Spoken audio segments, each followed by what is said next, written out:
Hello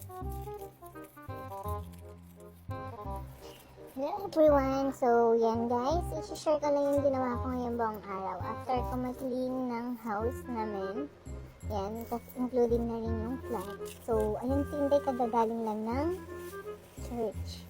So, yun nga, yung ginawa ko sa church guys, is yung nagpa-disal ako para sa aking papa at sa aking kapatid na tagal na namatay.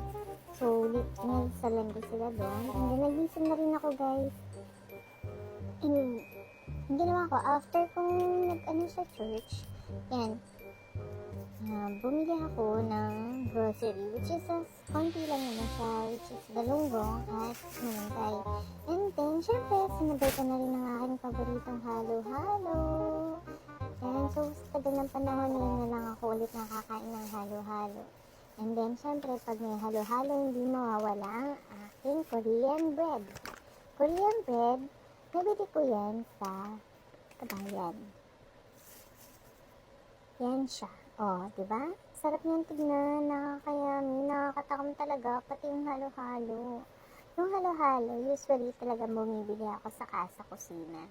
Kasi sobrang sarap niya, sobrang tasty niya talaga. Kakaiba siya sa mga ibang halo-halo ng ibang mga restaurant. Iba talaga yung pag ang halo-halo is galing sa Casa Kusina. Sarap yung ano nila. Hindi nila tinitibig sa ingredients. Yan, diba, mapapansin nyo naman, sige ako higop. Oy, tigil ka. Yan. Diba, pinapakita ko pa yung pinakagitna ng tinapay ng Korean bread ng Kabayan. So, ayan din yung gano'ng kasarap at siksik ang mga ingredients ng Casa Kusina halo-halo. Ay, sarap-sarap naman talaga naman guys kumain. Kaso nga lang, kada kagat mo, kada tingin mo sa mga gilid-gilid, may mga bisita kami sa mga gilid-gilid. Diyos ko, hindi na silang natanggal yung mga ipis dito sa room talaga namin. Start na kagagaling namin bakasyon, hindi na sila natanggal. Inis. Pag may naamoy talaga silang mga food, ganyan. Tapos kung nagsisilabasan sila, siguro sa sobrang init ng panahon.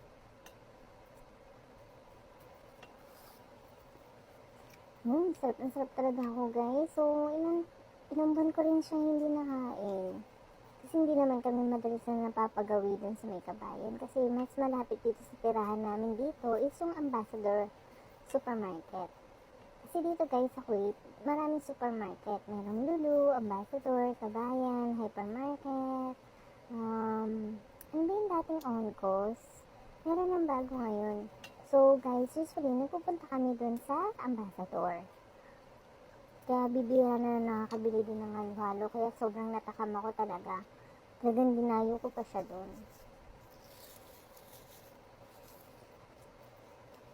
So, ayan nga, naubos ko na yung isang tinapay. Sunod naman na kakainin ko is kukuha pa ako ulit. Yan, makikita nyo yan guys. Kukuha ko dyan ng isa pang tinapay. Hindi napigilan ng kamay ko pagkasipsip ko ng halo-halo. Parang na-feel ng dila ko na kumain ka pa ng isang tinapay. So yan, sige ngalo ako ng halo. Kasi may nakita ako guys meron silang bagong ingredients na nilagay sa may halo-halo. Which is para siyang dulce de leche or para siyang de leche na or condensed, ganon. Or yema. Hindi kasi siya leche plan kasi malalasahan mo kung leche plan talaga siya. So parang kakaiba yung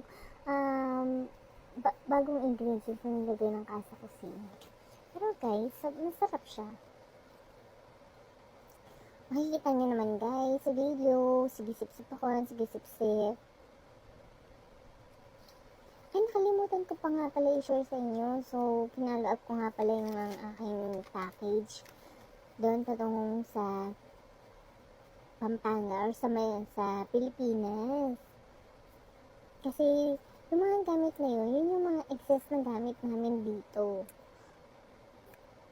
yung usually na hindi na namin nagagamit, ganun, pinadala ko na dun sa Pilipinas. So, ayun, binayad ko na nga yung kulang.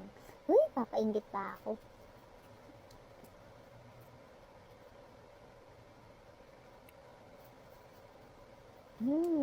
Sarap talaga. Yummy. Patingin-tingin, effect ka pa dyan.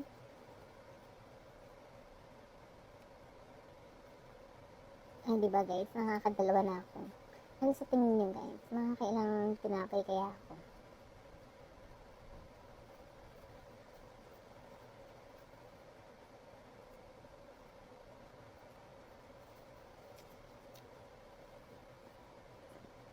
Kaya ako ginanon kasi meron siyang feeling sa loob. Parang meron siyang custard taste. So, yun yung parang nagpapasarap. Tapos yung pinaka-top niyan, garlic. Garlic siya. Sobrang bango niya. Ayan, tinititigan ko na naman ang aming mga visitor. Diyos ko. Yan, maya. Yan, maya ka sa akin. Yan, ngayon daw nakapagpigil. Ngayon, pinukpok ko sila ng pinukpok. Diyos ko.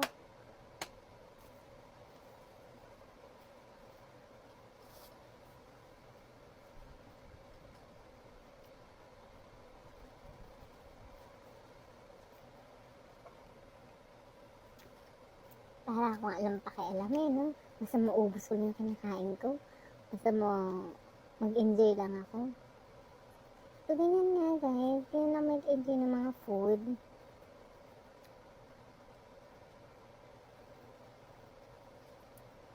Ngayon tignan ko, mauubos ko ba to? Kasi sobrang laki niya. Malaki siya. Tapos, sobrang yummy and tasty na talaga. Sobrang sarap.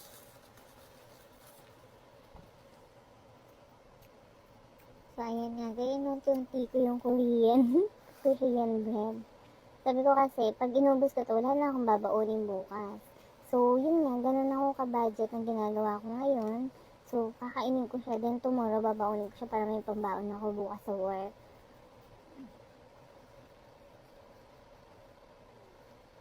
Medyo busog na ako dyan sa ganyang oras na yun. Medyo busog na ako dyan guys. Kung mapapansin nyo, pakonti-konti na lang yung sip-sip ko ng halo-halo. Pero na-miss talaga ako eh. Alam mo ba, yung meron talaga sa loob na parang hindi siya let's plan. Parang kakaiba siya. So, ang gagawin ko nga is, dahil sa gusto kong malaman kung ano yun, bubuksan ko pa yung loob niyan. Titignan ko hanggang sa makuha ko.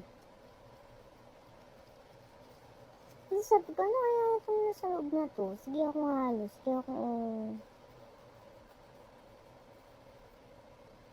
Diba? Bubuksan ko yan. Titignan ko yan, ayun siya. Ngayon, titignan ko. Sabi ko, ano kaya to? Tapos yung dulce de leche sauce, yung mga gano'n na tumigas. Kasi syempre malamig yung inumin, diba? Halo-halo. Pero masarap siya.